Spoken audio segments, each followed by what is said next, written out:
বান্দা খালি রোজা রাখে, ফেরেশতারা কিছু লিখতে পারে না আমল নামায়, কারণ আল্লাহ বলে এটা কিছু লিখিস না, কারণ আসসাউমুলি, এই রোজা রাখছে আমার জন্য, ওয়া আনা আজজি বিহি, এই রোজার সওয়াব, প্রতিদান, অ্যাওয়ার্ড এটা কিয়ামতের দিন আমি আল্লাহ নিজ হাতে দেব, নিজ হাতে দেব। আরেক বর্ণনায় এসেছে ওয়ানা উজজাবি, আমি আল্লাহ নিজেই হয়ে যাব রোজার প্রতিদান। সুবহানাল্লাহ পড়েন। আবার আল্লাহর হাবিব বলেন ইন্না ফিল জান্নাতি সামানিয়াতু আবওয়াব, জান্নাতের দরজা মোট 8টা, ফিহা বাবুন ইউসাম্মা আর-রায়্যান, 8টা দরজার মধ্যে স্পেশাল একটা দরজা আছে, ওই দরজাটার নাম হলো আর-রায়্যান। রায়্যান দরজা, লা ইয়াদখুলুহু ইল্লা সাইমুন, রোজাদাররা ছাড়া কেউ ওই রায়্যান দরজা দিয়ে জান্নাতে ঢুকতে পারবে না। শুধু রোজাদারদের জন্য ওই দরজাটা খোলা থাকবে। দরজাটার নাম আর-রায়্যান। এই লাখো জনতা আওয়াজ করলে এই আওয়াজ হয়, বলেন রোজাদারদের জন্য জান্নাতে স্পেশাল যে লাল গালিচার সংবর্ধনা এন্ড স্পেশাল এন্ট্রি, ওই দরজাটার নাম কি? আর-রায়্যান শব্দটা কেমন লাগে? ভালো লাগে। অনাগত সন্তান যদি কারো আসে, ছেলে সন্তান, নাম রেখে দিয়েন আর-রায়্যান। পারবেন? আমাকে সবাই ধরে রাস্তা ঘাটে, বাসায়, অফিসে, আদালতে, এয়ারপোর্টে ধরলে, হুজুর আমার একটা ছেলে হবে 2 মাস পর, একটা নাম দেন। চাঁপাইনবাবগঞ্জবাসীর জন্য আমি একটা নাম দিয়ে গেলাম। সামনের 2-3 মাসে, 4 মাসে, 6 মাসে যাদের ছেলে সন্তান হতে পারে বলে মনে করেন, যদি পছন্দ হয় নামটা, নাম রেখে দিয়েন রায়্যান। কি নাম? লা ইয়াদখুলুহু ইল্লা সাইমুন, রোজাদাররা ছাড়া কেউ ঢুকতে পারবে না। মান দাখালাহু লাম ইয়াজমা আবাদা, একবার যে এই গেট দিয়ে ঢুকবে, he will never be thirsty again, তার গলা থেকে চিরকালের জন্য আল্লাহ তৃষ্ণা মিটায়া দিবে। আমরা ওই রায়্যান দরজা দিয়ে সেদিন জান্নাতে ঢুকতে চাই কি চাই না? আমার প্রিয় ভাইরা, প্রতি রাতে রমাদানে আল্লাহর ফেরেশতারা আহ্বান জানায়, ইয়া বাগিয়াল খাইরি আকবিল, ইয়া বাগিয়াশ শাররি আকসির, হে কল্যাণের পথের যাত্রী, আকবিল প্রসিড, আরো ইবাদত করো, আগাও আগাও, আরো জান্নাতের নাজ নেয়ামত কামাও। হে অকল্যাণের পথের যাত্রী, আকসির, স্টপ স্টপ, অনেক হয়েছে, আন্না, এ রমাদান এটা পাপের মাস নয়, এটা ইবাদত করে জান্নাত কামানোর মাস। চিল্লায় বলো ঠিক কি না? ওয়ালিল্লাহি উতাকাউ মিনান নার ওয়া যালিকা কুল্লা লাইলা, প্রতি রাতে, রমাদানের প্রতি রাতে আল্লাহ তাআলা এরকম লাখো বনি আদমকে মাফ করে দেওয়ার ঘোষণা দেয়, নাজাতের ঘোষণা দেয়। আমরা আল্লাহর পক্ষ থেকে মাফ, নাজাত চাই কি চাই না? আমরা যদি নাজাত পেয়ে যাই আর কিছু চাই? কথা বলে না। আমাদের নাজাত লাগবে, আওয়াজ করে বলেন তো কি লাগবে? আর কিছু যে চাই না আমি, চাই গো নাজাত, আল্লাহ তোমার কাছে আমার এই মুনাজাত। আর কিছু যে চাই না আমি, চাই গো নাজাত, আল্লাহ তোমার কাছে আমার এই মুনাজাত, আল্লাহ তোমার কাছে আমার এই মুনাজাত। পড়েন আমিন, আর জোরে আমিন। তাহলে রমাদানকে আমরা বুদ্ধিমানের মতো কাজে লাগাতে চাই কি চাই না? হ্যাঁ, বুদ্ধিমানের মতো কাজে লাগাইতে হবে, মুমিনরা স্মার্ট হয়। এই রমাদানুল মুবারকে আমাদের কি করণীয়, কি বর্জনীয়, what to do and what not to do, এই টপিকসের উপর কিছু কথা আপনাদের সামনে উপস্থাপন করব ইনশাআল্লাহ। ওমা তাওফীকি ইল্লা বিল্লাহ। আমার প্রিয় ভাইয়েরা, আমি আমার খুতবার শুরুতে সূরা বাকারার 185 নম্বর আয়াত তেলাওয়াত করেছি, যেখানে আল্লাহ তাআলা কোন মাসে কোরআন আল কারীমকে, মহাবিশ্বের মহাবিশ্বয় কোরআন আল কারীমকে এই পৃথিবীতে নাজিল করেছেন সেটা আমাদেরকে জানিয়েছেন। আল্লাহ তাআলা ইরশাদ করছেন, শাহরু রমাদানাল্লাযী উনজিলা ফীহিল কুরআনু হুদাল লিন্নাস ওয়া বাইয়িনাতিম মিনাল হুদা ওয়াল ফুরকান। আল্লাহ বলেন রমাদান এমন একটা মাস যে মাসে কোরআন নাজিল করা হয়েছে, আর এই কোরআন হচ্ছে বিশ্ব মানবের জন্য পথ নির্দেশিকা। হেদায়েতের সুস্পষ্ট বর্ণনা এবং সত্য মিথ্যা পৃথক করার আসমানি মানদণ্ড রূপে জামিনে আমাদের জন্য কোরআন নাজিল করেছে কে? আওয়াজ করে বলেন তো, আল্লাহর নাজিল করা এই কোরআনে কোনো ভুল আছে? সবাই বলেন নাই। সবাই বললে এতটুকু আওয়াজ হয় আমি বিশ্বাস করি না। গলা ছেড়ে দিয়ে বলেন, আল্লাহর নাজিল করা এই সর্বশেষ আসমানি কিতাব আল কোরআনে কোনো ভুল আছে? সন্দেহ আছে? সংশয় আছে? বিয়ন্ডলেস, বাউন্ডলেস, বটমলেস এমন কিতাব যেটা পড়ে গবেষণা করে এর তথ্য উপাত্ত ইনফরমেশন লেসন নিয়ে শেষ করা যায় না। সুবহানাল্লাহ। আল্লাহ বলেন, এই কোরআনকে আমি রমাদানে নাজিল করেছি, যেটা বিশ্ব মানবের জন্য পথ নির্দেশিকা। এতে আছে হেদায়েতের সুস্পষ্ট বর্ণনা আর সত্য মিথ্যা পার্থক্য করার মানদণ্ড, কোনটা সত্য কোনটা মিথ্যা এটা কোরআন দিয়ে ডিফারেন্সিয়েট করা যায়। কোরআন হচ্ছে ফুরকান, to differentiate between right and wrong. কোনটা সত্য কোনটা মিথ্যা, কোনটা ভুল কোনটা নির্ভুল, এটা কোরআন দিয়ে যাচাই করা যায়। চিল্লায় বলেন ঠিক কিনা? এজন্য এই কোরআন দিয়ে আমাদের জীবন সাজাতে হবে। কোরআন দিয়ে জীবন না সাজালে জীবন আলোকিত হয় না। কোরআন দিয়ে পরিবার না সাজালে পরিবার আলোকিত হয় না। কোরআন দিয়ে সমাজ না সাজালে সমাজটা শান্তিময় হয় না। শুধু দুর্নীতি দমন কমিশন দিয়ে দুর্নীতি বন্ধ করা যায় না। কোরআনের আইন বাস্তবায়ন করা ছাড়া এই সমাজ থেকে দুর্নীতি বন্ধ করা যাবে না। চিল্লায় বলো ঠিক কিনা?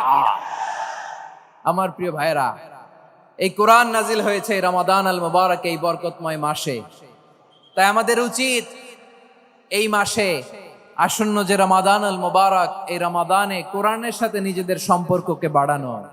আমার প্রিয় চাঁপাইনবাবগঞ্জের ভাইয়েরা, আমরা কি আসন্ন রমাদানে কোরআনের সাথে আমাদের অ্যাটাচমেন্ট সম্পর্ক বাড়াতে চাই? চান সবাই? আপনি কি জানেন কোরআন নিয়ে কোন ফেরেশতা পৃথিবীতে এসেছিল?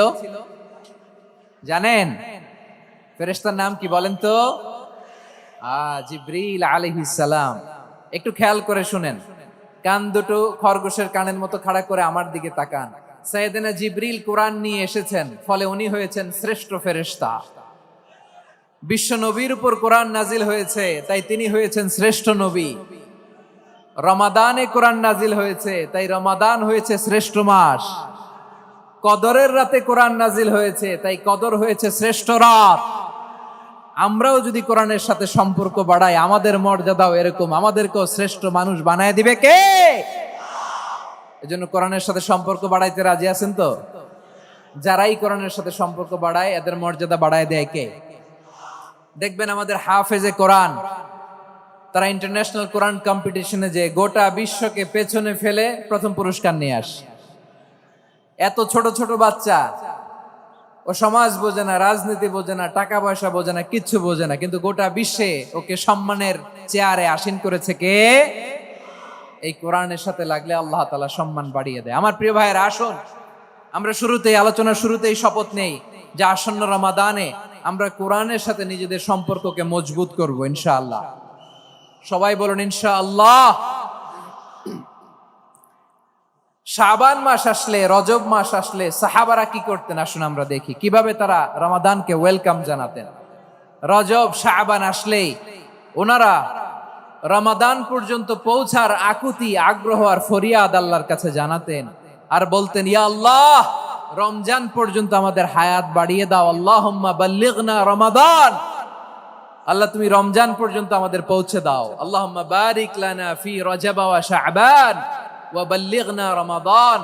আল্লাহ রজব শাবানে বরকত দাও, আল্লাহ রমজান পর্যন্ত তুমি আমাদেরকে পৌঁছে দাও। আওয়াজ করে পড়েন আমিন। আমার প্রিয় চাঁপাইনবাবগঞ্জের ভাইরা, গত বছর অনেকের সাথে আমরা একসাথে রমাদান কাটিয়েছি, তাদের অনেকে দুনিয়াতে এখন বেঁচে নাই, এরকম আছে না নাই? এই যে আরো 7 দিন বাকি রমাদান আসতে, এই 7 দিন পর্যন্ত আমরা রমাদান পাবো, কোনো গ্যারান্টি আছে? আচ্ছা, এই বছর যদি খুশনসিব হয় আমাদের, আমরা যদি পাই, আগামী বছরও যে রমাদান আমরা পাবো, কোনো গ্যারান্টি আছে? তাহলে আসুন আমরা ভেবে নেই, হতে পারে this Ramadan could be the last and final Ramadan in our life. হতে পারে এই রমাদানই হতে পারে আমার জীবনের শেষ রমাদান। ঠিক কিনা বলেন? তাই আসুন আমরা আল্লাহর কাছে দোয়া করি, আল্লাহুম্মা বাল্লিগনা রমাদান, আল্লাহ তুমি রমাদান পর্যন্ত আমাদেরকে পৌঁছে দাও। আওয়াজ করে পড়েন আমিন। ইবনু রাজাব আল হাম্বালি লাতাইফুল মাআরিফের মধ্যে লিখেছেন, সাহাবারা ওনারা রমাদান কেন্দ্রিক, আমাদের সালাফ সালফে সালিহিনরা রমাদান কেন্দ্রিক জীবন কাটাতেন। ওনারা রমজান আসার 6 মাস আগে আল্লাহর কাছে দোয়া করতেন, আল্লাহ রমজান পর্যন্ত পৌঁছে দাও। রমজান চলে যাওয়ার পরে বাকি 6 মাস আল্লাহর কাছে দোয়া করতেন, আল্লাহ এই রমাদানে যে ইবাদত করেছি ইবাদত গুলো তুমি কবুল করে নাও। সুবহানাল্লাহ। তাহলে পুরো বছর রমাদান কেন্দ্রিক জীবন। রমজান আসার আগে 6 মাস দোয়া করতো, আল্লাহ আমরা যেন রমজান পাই। রমজান চলে যাওয়ার পরে বাকি 6 মাস বলতো, আল্লাহ রমজানে যে ইবাদত করেছি এগুলো তুমি কবুল করে নাও। সুবহানাল্লাহ। আবার এই শাবান মাসে আল্লাহর হাবিব সাল্লাল্লাহু আলাইহি ওয়াসাল্লাম সবচেয়ে বেশি রোজা রাখতেন। কানা ইয়াসুমু শাবানা কুল্লাহ, বেশি রোজা রাখতেন শাবান মাসে। ওয়া কানা ইয়াসুমু শাবানা ইল্লা কলিলা, শাবানের অল্প কয়েকদিন ছাড়া পুরো শাবানটাই বিশ্বনবী রোজা রাখতেন। সুবহানাল্লাহ পড়েন। এই শাবানে আপনারা রোজা রাখছেন তো? রাখছেন? আল্লাহ তুমি কবুল করো, আমরা সবাই পড়ি আমিন। এই শাবান শেষে আমাদের মধ্যে আগমন করবে রমাদান, এবং এই রমাদানুল মুবারক আল্লাহ তাআলা আমাদের জন্য সিয়াম ফরজ করেছেন। কি ফরজ করেছেন? তিনি সূরাতুল বাকারার 183 নম্বর আয়াতে ইরশাদ করছেন, রাব্বুল আলামিন বলেন, ইয়া আইয়ুহাল্লাযীনা আমানু কুতিবা আলাইকুমুস সিয়ামু কামা কুতিবা আলাল্লাযীনা মিন ক্বাবলিকুম লাআল্লাকুম তাত্তাকুন। আল্লাহ বলেন, ও বিশ্বাসীরা শোনো শোনো, তোমাদের জন্য সিয়ামকে ফরজ করা হয়েছে, ঠিক যেমন ভাবে তোমাদের পূর্ববর্তী উম্মতদের উপরও সিয়ামকে ফরজ করা হয়েছিল, লাআল্লাকুম তাত্তাকুন, যাতে করে তোমরা সবাই মুত্তাকি হতে পারো। সুবহানাল্লাহ বলেন, যাতে করে তোমরা আল্লাহ সচেতন হতে পারো। তাহলে সিয়ামকে, এই সামনে যে রমাদান আসতেছে আমার প্রিয় ভাইয়েরা, এই পুরো রমাদান ব্যাপী সিয়াম সাধন করা, সিয়াম পালন করাকে আমাদের জন্য ফরজ করে দিয়েছে কে? রমাদানের রোজা রাখার নফল নাকি? রমাদানে সিয়াম পালন করা কি নফল? সুন্নাত। তাহলে কি ফরজ? আওয়াজ করে বলেন, রমাদানের রোজা রাখা কি ফরজ?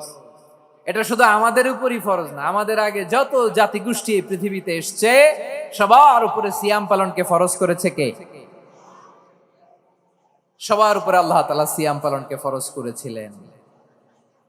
তবে ধরনটা ভিন্ন ছিল, এক এক জাতিগোষ্ঠীর জন্য এক এক ধরনের ছিল। আমাদের জন্য সিয়াম ফরজ টানা 1 মাস 30 দিন বা 29 দিন। কোন কোন উম্মতের উপর 30 দিন না, মাত্র 3টা রোজা ফরজ ছিল। কয়টা? আওয়াজ করে বলেন। আপনাদের কি মনোযোগ আছে না গেছে? মনোযোগ আছে? তাকবীর পড়েন তো, লিল্লাহে তাকবীর। আমাদের 1 মাস সিয়াম ফরজ। পূর্ববর্তী অনেক উম্মতের উপর 1 মাস ছিল না, 3টা ফরজ ছিল। কয়টা? প্রতি মাসের 13, 14, 15 ফরজ ছিল তাদের জন্য। কারো জন্য শুধু একটা, আশুরার রোজা। কোন কোন উম্মতের জন্য 10টা। কোন কোন উম্মতের জন্য রোজা ফরজ ছিল মৌনতার রোজা, আরবিতে বলে সৌমুল ইনসাত, মানে সারাদিন খেতে পারবে, পান করতে পারবে, স্ত্রীর সাথে মেলামেশা করতে পারবে, কিন্তু কথা বলতে পারবে না। কথা বললেই তাদের রোজা ভেঙে যেত। পড়েন সুবহানাল্লাহ। কি অদ্ভুত ব্যাপার! মৌন সম্মতির রোজা। যেমনটি সাইয়্যিদাতুনা মারিয়াম আলাইহাস সালাম বলেছেন, ইন্নী নাযারতু লির-রাহমানি সাওমা ফালান উকাল্লিমাল ইয়াওমা ইনসিয়া। তিনি বলেছেন, আজকে আমি রহমানের জন্য, মানে আল্লাহর জন্য রোজা মানত করেছি, আজকে আমি কারোর সাথে কথা বলতে পারবো না। তো রোজা রাখলে কথা বলতে পারবে না কেন? কারণ ওই শরীয়তে রোজার বিধান ছিল সকাল থেকে সন্ধ্যা খেতে পারবেন, পান করতে পারবেন, কিন্তু কথা বলতে পারবেন না। কথা বললেই রোজা ভেঙে যেত। সুবহানাল্লাহ বলেন। তাহলে সব জাতিগোষ্ঠীর উপরে রোজা ফরজ ছিল, কিন্তু ধরনটা ভিন্ন ছিল। মজার ব্যাপার হচ্ছে, আপনি বর্তমানেও বিভিন্ন ধর্মের দিকে তাকান, বৌদ্ধ ধর্ম, হিন্দু ধর্ম, খ্রিস্ট ধর্ম, তাদের মধ্যেও রোজা আছে। ইংরেজরা, খ্রিস্টানরা এটাকে বলে ফাস্টিং। কি বলে? ফাস্টিং। আমাদের হিন্দু ভাইয়েরা বলে উপবাস। তারা কি বলে? উপবাস। আবার এখন আন্দোলনেরও একটা মাধ্যম হয়েছে এটা, না খেয়ে থাকা। এটারে বলে অনশন। এটারে কি বলে? অনশন ধর্মঘট। মানে আমাদের দাবি না মানলে আমরা খাবো না, রোজা রাখলাম। আছে না নাই? তারপরে আধুনিক বিজ্ঞান এটার একটা নাম দিয়েছে না খেয়ে থাকাকে, অটোফিজি। কি বলে? অটোফিজি। জাপানের এক চিকিৎসা বিজ্ঞানী এই অটোফিজির উপর গবেষণা করে সে নোবেল পেয়েছে। সুবহানাল্লাহ পড়বেন না? এজন্য আল্লাহ তাআলা আমাদের জন্য গোটা রমাদানে এই সিয়ামকে ফরজ করে দিয়েছেন। আওয়াজ করে বলেন আল্লাহু আকবার। রাব্বুল আলামিন বলেন, ইয়া আইয়ুহাল্লাযীনা আমানু কুতিবা আলাইকুমুস সিয়াম, সিয়ামকে তোমাদের উপরে ফরজ করা হয়েছে, কামা কুতিবা আলাল্লাযীনা মিন ক্বাবলিকুম, যেমনি তোমাদের পূর্ববর্তীদের উপর রোজা ফরজ করা হয়েছিল, লাআল্লাকুম তাত্তাকুন, যাতে করে তোমরা আল্লাহ সচেতন হতে পারো, যাতে করে তোমরা মুত্তাকি হতে পারো। লাআল্লাকুম তাত্তাকুন, যাতে করে আমরা আল্লাহ সচেতন হতে পারি, আল্লাহ কনসিয়াসনেস আমাদের মধ্যে গ্রো করে। এটা হচ্ছে রোজার prime objective, the prime objective of সিয়াম। অনেকে জিজ্ঞেস করলে অনেকে বলে রোজার মূল উদ্দেশ্য হচ্ছে না খেয়ে থাকা। না। অনেকে বলে গরিবদের কষ্ট অনুধাবন করা রোজার উদ্দেশ্য। না। রোজার উদ্দেশ্য কি, সিয়াম পালনের উদ্দেশ্য কি, এটা আল্লাহ তাআলা স্পষ্ট এই আয়াতের পেছনে বলেছেন যে লাআল্লাকুম তাত্তাকুন, যাতে করে তোমরা আল্লাহ সচেতন হতে পারো, আল্লাহ ভীতি তোমাদের মধ্যে গ্রো করে, গড কনসিয়াসনেস, আল্লাহ কনসিয়াসনেস, আল্লাহ সচেতনতা যেন বাড়ে, দ্য সেন্স অফ অ্যাকাউন্টেবিলিটি, আল্লাহর সুপ্রিম কোর্টের কাঠগড়া এই দুনিয়াতে আমি যাই করলাম তার সবকিছু যে পাই টু পাই হিসাব দিতে হবে, এই sense, to enhance the sense that what ever we do Allah is watching me. আপনি যাই করেন কেউ দেখে না, কিন্তু দেখে কে? শুরুতেই তো জিজ্ঞেস করেছিলাম যে কেউ যেটা দেখে না সেটা দেখেন কে? কেউ যেটা শোনে না সেটা শোনেন কে? এর নাম হচ্ছে লাআল্লাকুম তাত্তাকুন, যাতে করে তোমরা আল্লাহ সচেতন হতে পারো, আল্লাহ ভীরু হতে পারো। দুনিয়ার কেউ দেখে না, কিন্তু আল্লাহ দেখে। এটাই রোজার মূল শিক্ষা। আমার প্রিয় ভাইরা, আপনি লুকিয়ে লুকিয়ে ঘরের ভেতরে অন্যায় করেছেন, পাপ করেছেন, আপনার বাবা দেখে নাই, মা দেখে নাই, স্ত্রী দেখে নাই, কিন্তু দেখেছে কে? আল্লাহর চোখ ফাঁকি দেয়া যায়? আচ্ছা, বুঝে থাকলে বলেন তো, সিসি ক্যামেরার চোখ ফাঁকি দেয়া যায় কি যায় না? পুলিশের চোখ, র্যাবের চোখ, বিমানবন্দরে কাস্টমস অফিসারের চোখ, কিন্তু আমার আল্লাহর চোখ? সবাই বলেন, আল্লাহর চোখ ফাঁকি দেয়া যায়? এই সেন্সটা নিয়ে আসা নিজের মধ্যে, আমি what ever I do Allah is watching me, যাই করি আল্লাহ দেখে। লাআল্লাকুম তাত্তাকুন। রমাদানের রোজা, ইফতারি, সিয়াম, ইবাদত সব কিছুর মধ্য দিয়ে আপনাকে খেয়াল করতে হবে যে লাআল্লাকুম তাত্তাকুন এই স্ট্যান্ডার্ড এটা অ্যাচিভ হচ্ছে কিনা আমাদের, যাতে করে তোমরা মুত্তাকি হতে পারো, আল্লাহ ভীরু হতে পারো। তাকওয়া, এটা হচ্ছে the essence of Islam. What is তাকওয়া? তাকওয়া মানে কি? তাকওয়ার সংজ্ঞা অনেকে অনেক ভাবে দিয়েছেন। আমি সরাসরি সাহাবাদের কাছ থেকে একটা সংজ্ঞা আপনাদের শোনাচ্ছি। ওমরে ফারুক রাদিয়াল্লাহু তাআলা আনহু উবাই ইবনে কাব রাদিয়াল্লাহু তাআলা আনহুকে জিজ্ঞেস করেছিলেন, ইয়া উবাই মা হুয়া তাকওয়া, হে উবাই তাকওয়া কি? তাকওয়া কাকে বলে? উবাই ইবনে কাব তিনি প্রশ্নের উত্তর না দিয়ে উনিও আবার প্রশ্ন ছুড়লেন। তিনি বললেন, ইয়া আমিরাল মুমিনিন, আমা সালাকতা তরিকান যা শাউক, আপনি কি কাঁটাযুক্ত রাস্তা দিয়ে মরুভূমিতে কখনো হেঁটেছেন? যে রাস্তার চারদিকে ক্যাকটাস, গুলমলতার কাঁটা, হেঁটেছেন? ওমরে ফারুক বললেন, নাম, হেঁটেছি। বালা, হেঁটেছি। কাইফা আমিলতা, কিভাবে হেঁটেছেন? ওমরে ফারুক বললেন, শাম্মারতু ওয়াজতাহাতু, আমি আমার জামা, জুব্বা আর চাদর আটোসাটো করে গায়ের সাথে এমন ভাবে মিলিয়ে রেখেছি, এমন সাবধানে হেঁটেছি যাতে করে মরুভূমির ক্যাকটাসের গুলমলতার কাঁটা আমার গায়ে বিঁধে না যায়। উবাই ইবনে কাব বললেন, ফাযালিকা হুয়া তাকওয়া, আরে তাহলে আপনি তো ঠিকই জানেন তাকওয়া মানে কি, এটাই তো তাকওয়া। ওই রাস্তা দিয়ে যেভাবে হেঁটেছেন পুরো দুনিয়ার জিন্দেগিটা এইভাবে সাবধানে চলার নামই হচ্ছে তাকওয়া। চিল্লায় বলো ঠিক কিনা? এই দুনিয়াতে পাপ পঙ্কিলতা থাকবে, শয়তানির হাতছানি থাকবে, অপরাধ প্রবণতা থাকবে, নফসের খায়েশ থাকবে, অন্যায়ের হাতছানি থাকবে। সব কিছুকে দলে মুচড়ে পেছনে ফেলে সাবধান হয়ে এই দুনিয়ার সিরাতুল মুস্তাকিমের পথে চলতে হবে। যেই রাস্তা শুরু হয়েছে দুনিয়াতে, শেষ হয়ে গিয়েছে আল্লাহর জান্নাতের ভেতরে। চিল্লায় বলেন ঠিক কিনা? আমার প্রিয় চাঁপাইনবাবগঞ্জের ভাইয়েরা, এটার নামই তাকওয়া।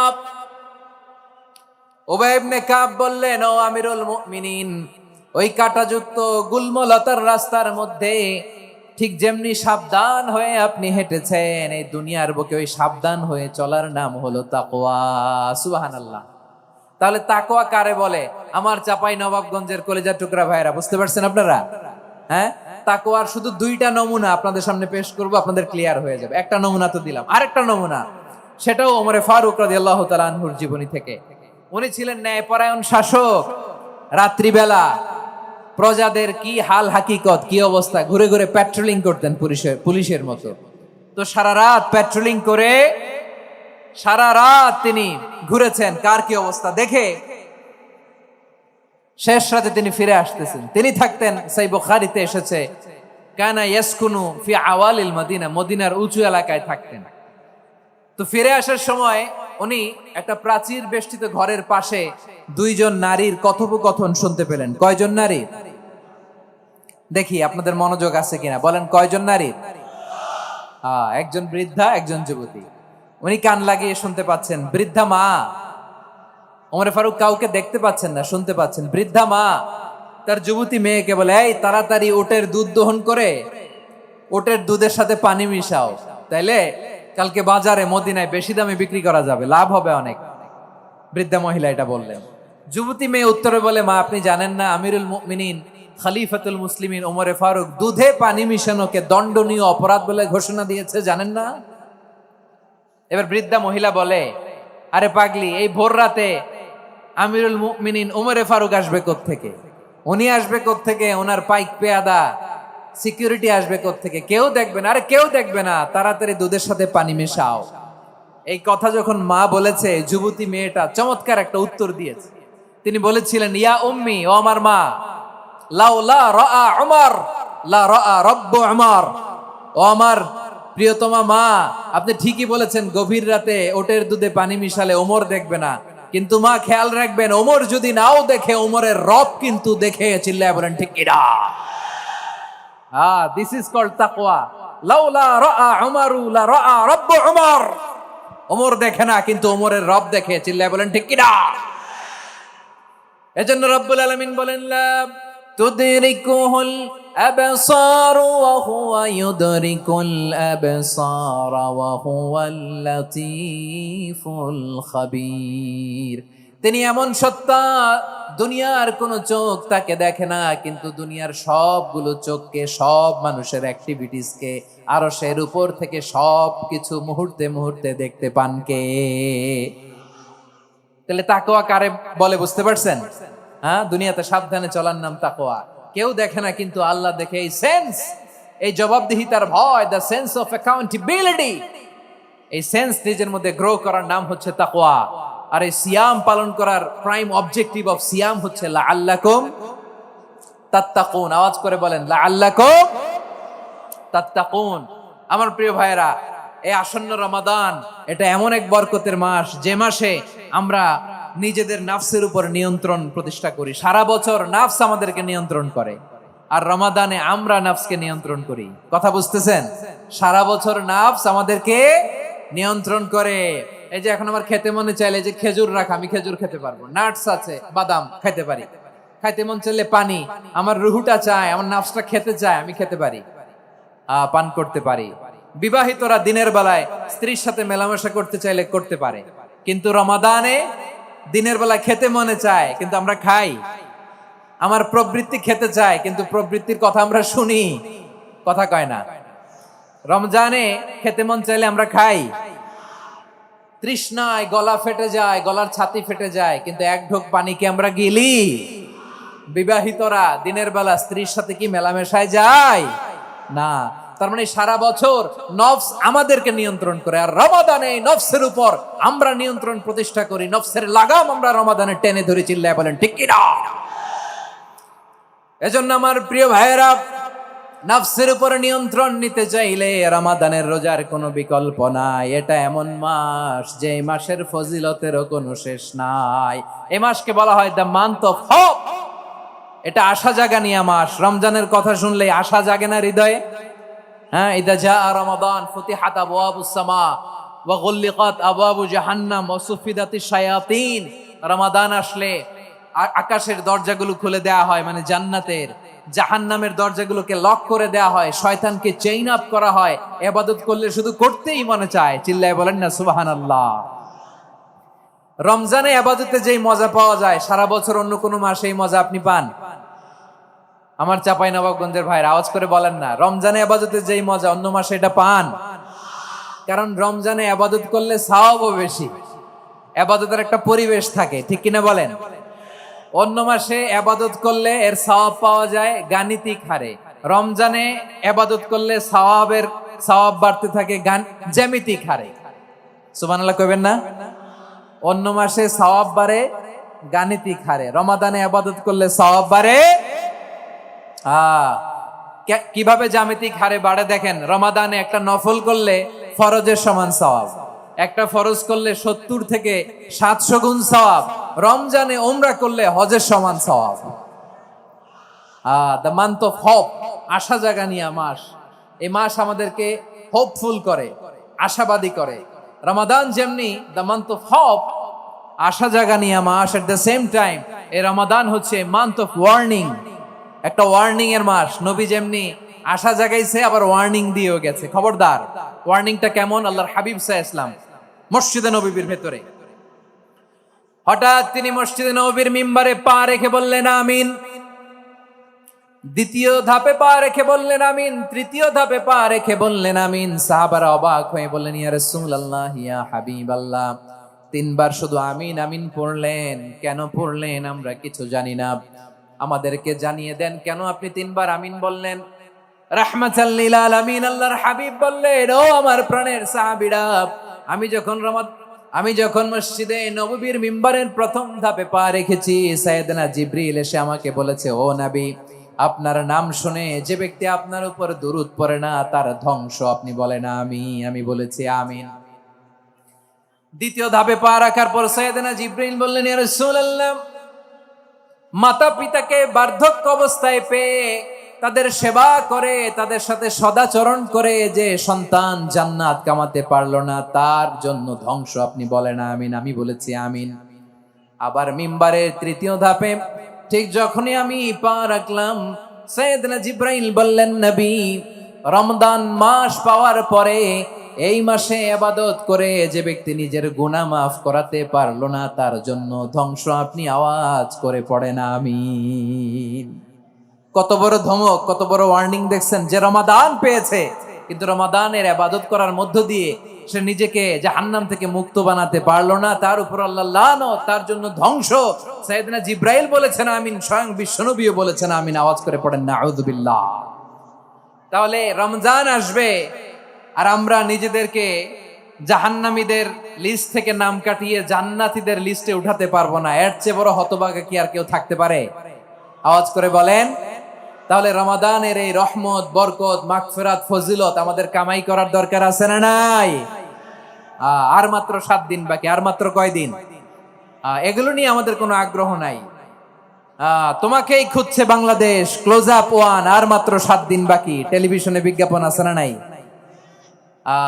রেফেল ড্র হবে লটারির, আর মাত্র 5 দিন, আছে না নাই? কিন্তু এমন এক বরকতময় মাস আসতেছে, আর মাত্র 7 দিন বাকি। আমাদের কোনো সেন্সই নাই, আমাদের মধ্যে কোনো অনুভূতি কাজ করে না। হায় রে দুর্ভাগা মুসলমান। আমার প্রিয় ভাইয়েরা, আপনি পৃথিবীতে যত ইবাদত করেন সব ইবাদতের সওয়াব নির্ধারিত। এটা পাবেন বা ওইটা পাবেন, এই সওয়াব জান্নাতে, এই বাড়ি ওই বাড়ি। শুধু সিয়ামের সওয়াবটা অনির্ধারিত। কুল্লু আমালি ইবনে আদম ইউদাআফ আল হাসানাতু আশরু আমসালিহা ইলা 700 দি'ফিন ইল্লা সাওম। সব নেক আমলের সওয়াব বাড়তে বাড়তে 700 গুণ, কিন্তু রোজা ছাড়া। রোজার সওয়াব কি হবে?